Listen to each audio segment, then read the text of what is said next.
Bem-vindos, amigos, a este Floripa em Foco especial em comemoração ao Dia do Psicólogo, que transcorre no dia 27 de agosto.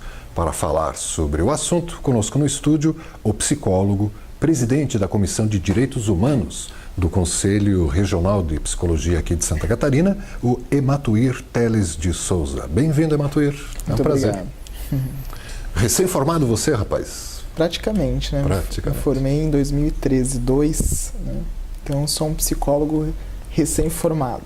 E que já foi para frente de batalha, já entrou no CRP. E assumiram a sua gestão, assumiu agora no início do ano. Isso, a gestão, ela na verdade, iniciou em setembro do ano passado. Então, todos os psicólogos do estado votam e vocês foram os eleitos. A gente tem um processo de democratização, né, dentro do sistema conselhos, onde a gente faz, por exemplo, alguns eventos preparatórios para aquilo que a gente chama de Congresso Regional de Psicologia. Né? Ou seja, nesses eventos preparatórios, né, os psicólogos de diferentes regiões têm a possibilidade de se elegerem como delegados para participarem do Congresso Regional, né, de Psicologia, e dali são tirados outros delegados para ir para o Congresso Nacional de Psicologia. Então, a função desse congresso, né, desses pré-coreps, do corep e do Congresso Nacional de Psicologia, é tirar diretrizes que os psicólogos e as psicólogas poderão aí subsidiar, né, e desenvolver, que as gestões que estarão na frente de conselho, né, terão que desenvolver ao longo da sua gestão. É bem organizado o negócio, então. Bastante. E para isso, né, são organizados, né, nesse processo democrático, para além dessas diretrizes, né, que os psicólogos têm a possibilidade de colocar lá, são também organizados um processo de eleição, onde qualquer, por exemplo, grupo organizado de psicólogas e psicólogos tem a possibilidade de montarem uma chapa, né, e concorrerem aí ao processo eleitoral. Né? Então, né, nesse processo, nós estamos aí, eu faço parte dessa gestão. Está curtindo ser conselheiro? Bastante. Está curtindo, Curtindo. Deve ser um aprendizado. Principalmente por conta da função, né, que o próprio Conselho Regional de Psicologia tem perante a sociedade. Pois é, qual é a função de um conselho profissional, no caso o CRP dos psicólogos? Qual é o papel do CRP? Então, nós temos como função principal, para dizer assim, que é a função de orientar, fiscalizar e normatizar a profissão. Né? Essa é a principal função do Conselho Regional de Psicologia. Né? E dentro dessas funções, nós aí temos, né, digamos assim, um papel muito importante para a sociedade, que é justamente de poder garantir uma qualidade técnica, né, e ética desses atendimentos. Então, nós estamos aí falando diretamente dos usuários da psicologia, dos usuários, né, dos serviços prestados pelos profissionais da psicologia, né? E nós temos, então, essa função de garantir que esses serviços prestados tenham uma qualidade ética e técnica. E fazemos isso, então, a partir desses 3 objetivos, né? Certo. E tem psicólogo que não é psicólogo se fazendo de psicólogo? Acontece isso? Então, isso é muito importante que isso seja dito, porque se para um psicólogo se denominar como profissional psicólogo, ele precisa necessariamente estar inscrito no CRF. No CRP. Né, formar a graduação e estar inscrito no CRF. Ter a graduação e estar inscrito no Conselho Regional de Psicologia da sua região. Isso. Né? E por que é importante, né, que ele esteja? Justamente para que aquele cidadão e cidadã que procura o serviço possa ter a garantia de que esse profissional ele tem ali, né, a qualificação necessária, a ética, né? E justamente, né, que garantindo aí por esses princípios do próprio Conselho Regional de Psicologia. Né? E você falou que tem a função de fiscalizar. Como é que a gente pode levar uma denúncia assim de um falso profissional? Pela página mesmo do CRP? Sim, é possível fazer isso pelos nossos meios de comunicação. A gente tem um site, né? Não sei se eu vou lembrar, é crpsc.org.br. Esse mesmo, crp.org.br. Isso, CRPSC tudo junto.org.br. Ali tem o formulário, tem os canais. Isso, tem o formulário. Tem que se identificar ou pode ser anônimo? Pode ser anônimo também, né? É importante, inclusive, que a sociedade possa, né, se empoderar em relação a essa questão, para que a gente possa, de fato, ter ali um serviço de qualidade que esteja sendo prestado, né? Nós temos uma comissão dentro do Conselho Regional de Psicologia, que é a Comissão de Orientação e Fiscalização, e uma outra que é a Comissão de Orientação e Ética, né? Então, em casos, por exemplo, que a população acha que está sendo aí maltratada, traída, vilipendiada em relação aos profissionais, ela pode estar encaminhando uma denúncia ética, né, para a comissão. Né, legal. As comissões. E há muitos processos? Curiosidade. Há bastante. Um número considerável, tá? Mas esse não é o caso. Não é o caso também. Mas eu acho que é importante falar nessa questão, porque muitas vezes, né, nessa questão da orientação, fiscalização e disciplinar, né, muitas vezes a própria categoria de profissionais da psicologia fica com essa sensação de que o conselho é um lugar de punição. Não, né? não. E nós temos, né, como uma premissa da atual gestão, né, e que já é uma gestão de continuidade também, que começou antes de nós, há 3 anos atrás, né, que é olhar para orientação. Então a gente tem aí feito... Educar é muito melhor que punir, né? Com certeza, né? Isso Ematuir. Exatamente. E isso é um eixo, um foco de trabalho. É um foco de trabalho da nossa gestão. Então a gente tem feito diferentes eventos, diferentes atividades de orientação, né? A própria mostra, que provavelmente a gente vai falar depois, né? Na mostra de práticas em psicologia, ela também é para que a gente possa ter esses espaços de conversa, né? Esses espaços de orientação junto à categoria. De contato da diretamente com a categoria. Público. E também com as diferentes práticas, né? E saberes da psicologia. Tem algumas linhas, né, de terapias, né? Sim. Todas elas dentro da psicologia. Você citou as mostras regionais. O Dia do Psicólogo é dia 27 de agosto, né? Em todo o Brasil, né? Todo o Brasil. Dia Nacional do Psicólogo.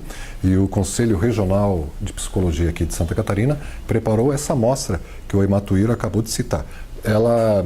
A gente vai aproveitar e reapresentar esse programa Ematuir depois de ter passado essa mostra. Mas ela ainda, para quem não nos assistiu, quem está nos assistindo antes do dia 26 de agosto, vai acontecer em Criciúma, Chapecó e Joinville e Florianópolis. E Floripa também. Quando que vai ser aqui em Floripa? Então, em Florianópolis vai ser no dia 26, ou seja, no caso, próximo sábado, né? Para quem está nos assistindo. Isso. E aonde vai ser? Vai ser na Unisul Trajano. Unisul, né? Da Trajano, em São José. Não, fica aqui no centro de Florianópolis. Ah, sim, claro, a Trajano, a Rua do Bob's. A Rua do Bob's. Bem no centro, legal. No centro. Aberto a público ou tem que ser psicólogo? Envolveu um processo de inscrição, né? Envolve um processo de inscrição. Então, por exemplo, ela é para categoria de profissionais e para estudantes de psicologia. Então, os profissionais e os estudantes que quiserem participar, a inscrição está aberta na página. Na página do Conselho. crpsc.org.br. Gratuito. Isso. Gratuito, exatamente. Vai ser o que? Palestras, seminários, mesas? Então, nesse ano, acho que é importante dizer assim, né, que nós temos, ao longo desses anos, desenvolvido algumas atividades em relação ao dia a gente fala dia da psicóloga. Porque nós somos numa categoria de profissionais que 90% da categoria de profissionais é constituída por mulheres. Olha. Então, a gente tem olhado também para esses processos, né? O que acontece? Nós temos feito diferentes atividades ao longo dos anos, né, junto com a Federação de Entidades de Psicologia, que é o FEPSIC, né, aqui de Santa Catarina. Então, esse ano a gente bolou algo diferente, né? A gente resolveu fazer uma amostra de práticas que pudesse ser regionalizada também, porque antes era uma, digamos assim, a categoria procurava nós e dizia assim, vocês concentram muitas atividades na região de Florianópolis e Grande Florianópolis. Então, é uma marca também, né, desse processo também democrático, de a gente estar mais próximo da categoria de profissionais da psicologia, poder interiorizar, né, as ações. Então, por isso que a gente constituiu, né, as subsedes, que são nessas regiões que você falou. Chapecó, Joinville, Criciúma, Florianópolis. Contemplando as regiões aí de Santa Catarina, né, norte, oeste, sul. Para estar mais perto. Para estar mais próximo das profissionais. E né, nesses dias, né, no dia aí da mostra, a gente vai estar aí com um processo bastante novo, que a gente vai fazer a nomeação, né, das comissões gestoras das subsedes. Então, assim, a comissões gestoras é constituída por um conselheiro, né, e por 2 profissionais de referência que foram escolhidos pelo plenário, que foi eleito, né, de psicologia.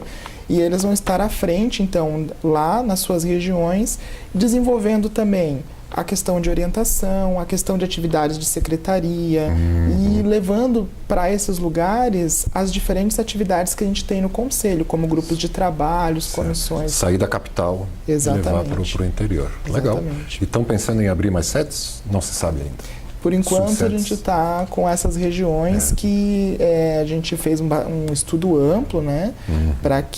Até para ver quais as regiões realmente seriam, quais as cidades dessas regiões seriam os polos, digamos assim. E para isso foi escolhido essas regiões. Mas além disso, acho que é legal lembrar, né, que nós temos um projeto dentro do Conselho Regional de Psicologia, que é o projeto de política de participação e colaboração. Política de participação e colaboração dos psicólogos, para os psicólogos. Exatamente. Então, se o profissional da psicologia deseja estar mais próximo do conselho, participando ativamente das atividades, comunicando, conversando quais são as questões que envolvem a sua profissão lá na região, existe aí um projeto bastante amplo, onde a gente conta com aproximadamente 12 polos no estado de Santa Catarina. E nós temos articuladores nesses polos, articuladores do Conselho Regional de Psicologia, que são os colaboradores, né, para que eles possam estar desenvolvendo essas atividades lá nas suas regiões. Então, 12 polos. Então, para além das regiões, né, das subsedes, nós também temos os outros 12 polos. Provavelmente nas maiores cidades do estado. Isso, os polos de referência. Bacana, bacana. O Imatuir, uma coisa que eu acho muito legal na psicologia é que, além do trabalho clínico dentro do laboratório, dentro do consultório, né, que é um laboratório ali, entrar na cabeça da pessoa, do paciente, mas enfim, além desse trabalho, para além desse trabalho, os psicólogos, eu percebo que tem uma inserção muito forte na própria sociedade, né? Talvez por entenderem já como é que funciona a mente humana, né? Ou se dedicarem ao estudo, né? Porque eu acho que entender a mente humana está um pouco longe ainda, mas tudo bem. Além disso, eles se preocupam em interferir aonde se forma a mentalidade humana também, que é na sociedade. O CRP extrapola, os psicólogos extrapolam essa função de serem conselheiros, gestores da carreira. Eles também procuram atuar na sociedade, né? Estou errado na minha avaliação? Não está. E até é importante isso que você fala, porque nós temos a psicologia no Brasil, ela é muito recente, né? Nós temos aí, inclusive, nós estamos comemorando 55 anos de psicologia. No Brasil? No Brasil. Né? E ela foi inaugurada com o Freud, com o Reich, com... Existem outros processos mais longos, assim, de história que envolveria, né? Para poder falar. 55 anos, então. Mas no Brasil foi 55 anos que a gente instaurou aqui, no Brasil, a gente regulamentou a profissão. Foi 55 anos. Óbvio que antes dessa regulamentação, a psicologia já estava se fazendo aqui, né? Mas daí eu trouxe esse aspecto para dizer o seguinte, então significa que foi em 1962, né, que a psicologia foi regulamentada. E uma pergunta muito importante é o porquê que a psicologia foi regulamentada nesse momento histórico, né? Então, a psicologia lá nos seus primórdios, né, inclusive aqui no Brasil, ela serviu por muito tempo, né, aos interesses industriais, aos interesses mais elitistas, né? Sim, políticos. Isso. Então, assim, a gente tinha um lugar específico, tanto que os três âmbitos de atuação maiores da psicologia nesses momentos iniciais da psicologia no Brasil era a educação, né? A psicologia na educação, a psicologia organizacional e a psicologia clínica, que é essa de consultório que você citou, né? mas visando muito esse lugar, né, naquele momento ainda muito burguês, para dizer assim, muito elitista, e visando esse lugar de olhar para o comportamento, os comportamentos da pessoa e fazer alguns encaixes, né, colocar elas em quadradinhos.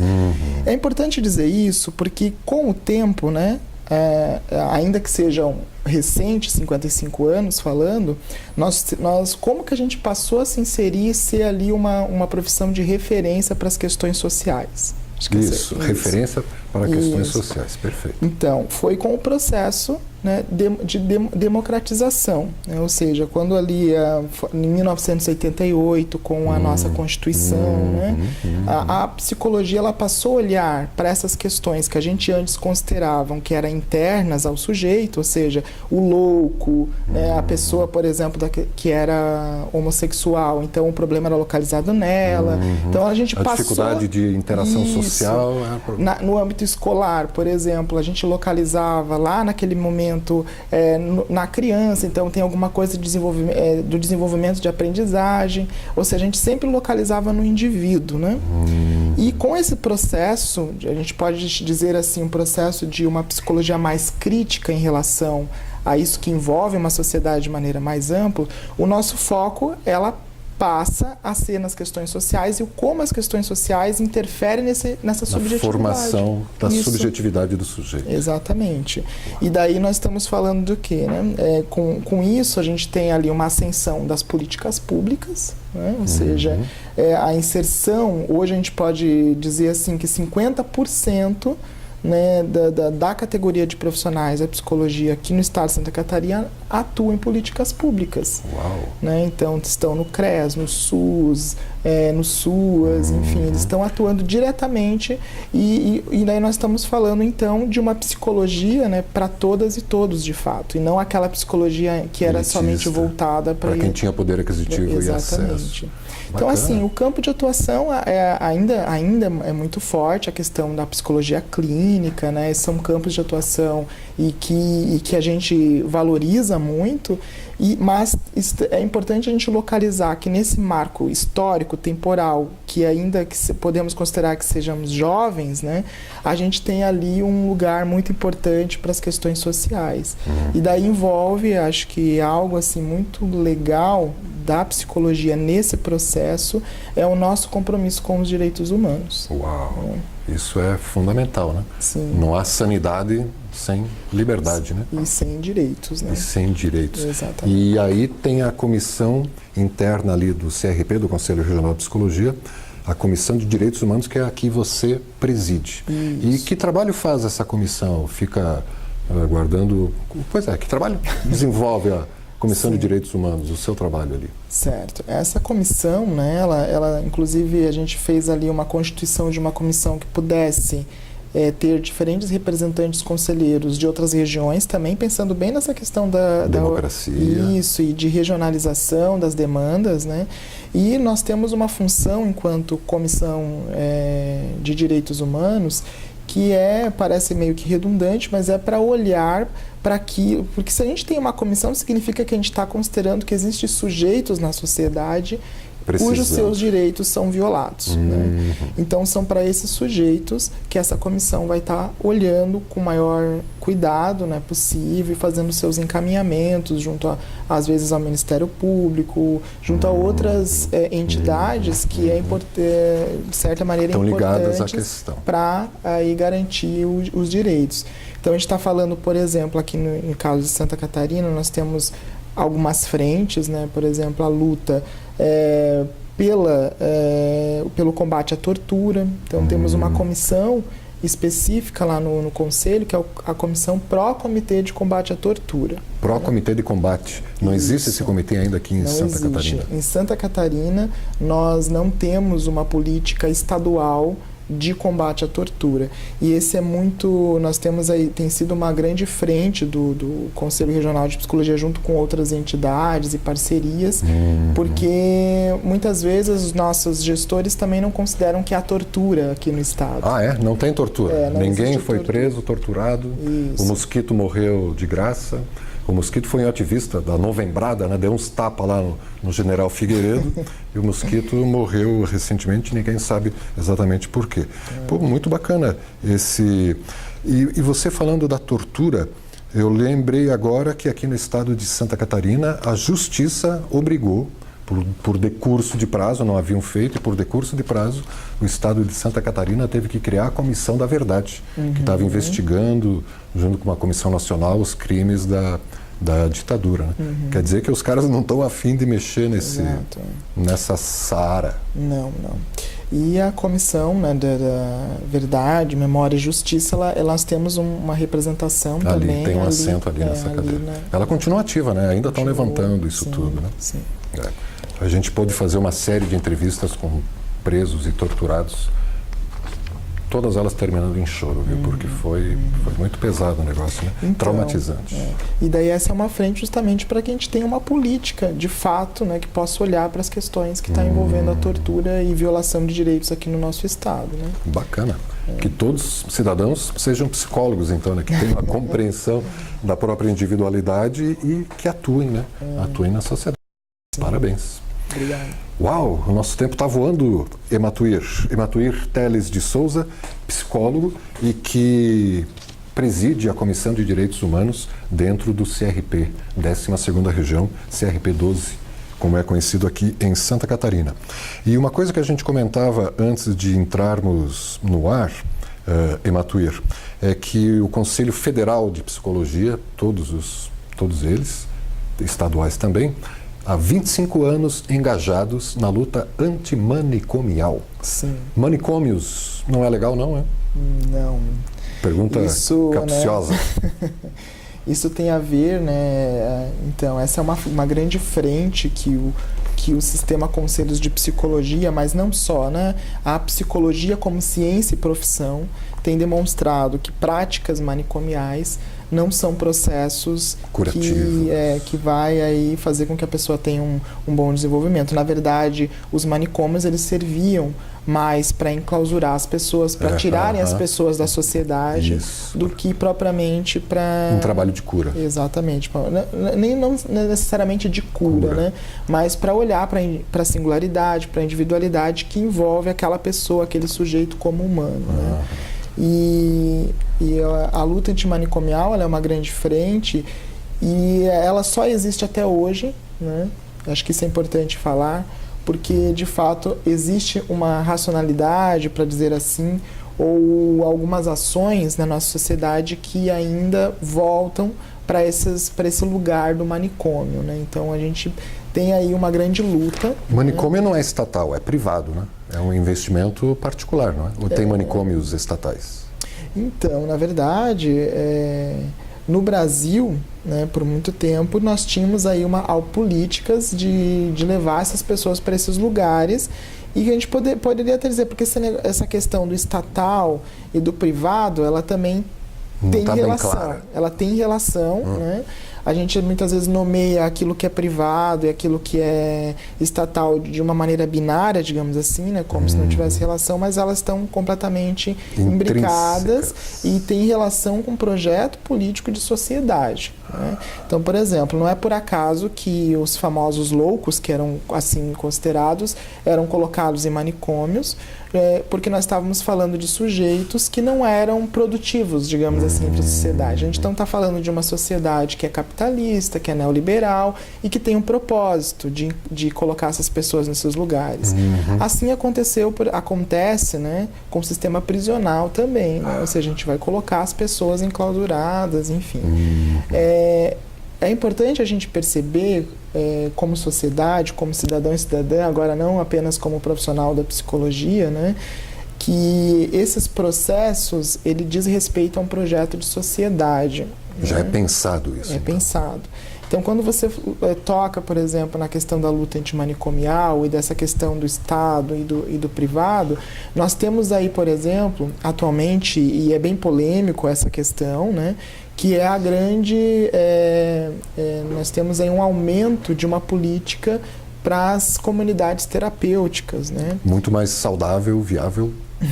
Dá para dizer assim? As comunidades terapêuticas, nós temos assim, a gente tem visto, né, que elas têm seguido quase que uma lógica manicomial. Né? Então não é tão saudável. Não é saudável. Não é muito saudável. E tem gerado assim isso é um processo que está em debate, né? Ainda exige posicionamento, exige, por exemplo, maiores conversas, junto inclusive às profissionais que estão trabalhando nas comunidades terapêuticas. Eu já vi muitas críticas, inclusive, de maus tratos, de uso de força, de opressão, inclusive comunidades terapêuticas. Isso. Bom, mas e qual é a solução? Se não tem manicômio, não tem comunidade, qual assim a saída que os psicólogos vislumbram para trabalhar isso enquanto política pública? A gente está falando de uma questão de saúde mental, né? Dentro da saúde mental, a gente tem aí já diferentes estudos, diferentes pesquisas, diferentes frentes, diferentes movimentos sociais, né?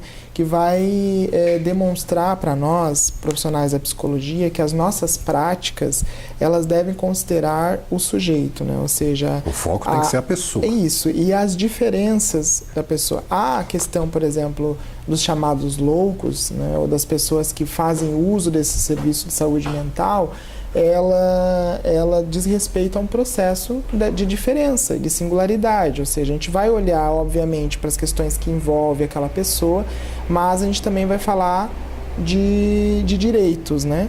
Então, por isso que a gente não está falando mais de uma política de enclausuramento ou de exclusão, mas não, de uma política de inserção na sociedade. De acolhimento, não de isolamento. Exatamente, considerando que isso é o processo, digamos assim, eu vou usar essa palavra, talvez não seja melhor essa, mas mais saudável, digamos assim, né, para a pessoa, do que uma política de exclusão e de enclausuramento. E muito menos encher de medicamentos, né, para a pessoa ficar abilolada. Então, esta também Para fechar esse último ponto, o remédio é um problema na psicologia também. É um problema na sociedade. Tá? A empresa o ramo mais rentável da economia hoje é a indústria bélica e a indústria farmacêutica. Como assim? Tem mais farmácia do que livraria? Como assim? Então, aí a gente está falando de uma outra questão. Veja como a psicologia está metida em todos os lugares e nessas temáticas que envolvem produção de subjetividade e que envolve aí um processo de garantia de direitos, né? É importante marcar isso. Por isso que nós somos reconhecidos como uma profissão que realmente tem uma questão social, de transformação social bastante importante nesse processo histórico. Né? Não só dentro do laboratório, mas na sociedade mesmo, né? Dentro do consultório. E daí no tocante do que você fala da indústria farmacêutica, nós estamos falando de um processo de medicalização da sociedade, né? Que tem isso, ou seja, envolve a todos nós, né? Ou seja, cada vez mais nós somos consumidores de produtos da farmácia, químicos, exatamente, e fazemos isso muitas vezes sem uma devida reflexão sobre como que isso foi sendo um processo de naturalização. Por trás disso está a indústria farmacêutica. Então, de novo, a gente remete àquela questão, né, do capital, né, de uma política neoliberal, ou seja, a gente está falando aí... De consumo, uma sociedade de consumo. Exatamente. Que consumam aspirinas e remédios. E, além disso, de normatização daquilo que é da vida, do humano, né? Por exemplo, muitas pessoas procuram, eu não estou dizendo que não há casos em que é importante a gente ter um acompanhamento necessário também, psiquiátrico, né? Mas eu também atuo na clínica como profissional da psicologia e muitas vezes atendi pessoas em que chegaram até mim dizendo que tinham um diagnóstico e quando a gente vai checar na história da vida da pessoa, aquele suposto diagnóstico não era bem aquilo, mas já chegou medicalizada e medicada, né? Ou seja, já chegou com esse processo ali de estar tomando remédios, né? Por conta de uma questão que, na verdade, tinha a ver com a história de vida daquela pessoa, do que propriamente um transtorno, como é preconizado. Né? Eles acham que tudo se resume a um desequilíbrio químico do cérebro. É uma bobagem, né? Tem muito mais coisas entre o céu e a terra do que... Eu acho que assim, a gente não pode desconsiderar as nossas questões orgânicas, né? Não é isso que a gente fala, mas a gente precisa olhar para as questões né, mais amplas do que apenas as questões orgânicas. Pois é, conversamos com Ematuir Teles de Souza, tinha mais coisas para conversar, né, mas falta tempo, né? É muita coisa que tem bacana, nem falamos da comunicação. Está convidado já, né? Está convidado para a gente falar é bom. Falar é bom. E repetindo os contatos, crpsc.org.br, para você encontrar o Ematuir na Comissão de Direitos Humanos e qualquer outra coisa, inclusive denúncias, anônima ou não, sobre más práticas na psicologia, maus profissionais, você encontra na página. E nos dias 26 e também no dia 28 acontece essa Mostra Regional de Práticas de Psicologia. Dia 26, sábado, aqui em Floripa, Criciúma e Joinville. E na subsede de Chapecó, no dia 28. Para psicólogos, estudantes e interessados. Muito bacana. Pô, mas tem o concurso para um selo comemorativo dos 25 anos do CRP. Não vai dar para falar sobre isso em Ematuir. Tem que entrar no crpsc.org.br e, quem sabe, se inscrever no concurso. Faltou referendar alguma informação, mandar um alô para alguém, dizer algo que você acha relevante para fechar esse bate-papo? Eu acredito que a gente fez uma boa conversa. Eu só quero agradecer o convite por estar aqui. Coloco o Conselho Regional de Psicologia à disposição para outros diálogos, outras temáticas aí que envolvem. A gente tratou de maneira geral de vários temas, né? E vamos abrir sub-itens agora. Isso, daria para a gente, em cada um destes, poder ir fazer uma conversa. Né? Tem muita coisa, né? Há muito sobre a subjetividade humana a ser discutido, né? Porque agora, até então, está mais ou menos embaixo do tapete. Né? Isso. Acho que é uma coisa que eu gostaria de finalizar, é mostrar que nessa conversa aqui, a gente foi falando de algumas frentes, algumas lutas, né, que o Conselho Regional de Psicologia tem, mas só mostra, né, o quanto nós temos aí uma diversidade de práticas, né, de atuação da psicologia com esse nosso compromisso social da psicologia. Né? Bacana, parabéns. Obrigado. Parabéns pelo Dia do Psicólogo, 27 de agosto, a todos vocês. E obrigado você, telespectador internauta. Reveja esse bate-papo com o Ematuir Teles de Souza, que vai voltar aqui depois para explicar, entre outras coisas, de onde vem esse nome Ematuir. Você, telespectador, pode rever o bate-papo às 22 horas, aqui mesmo na TV Floripa. A TV que você vê, ouve e sente a diferença.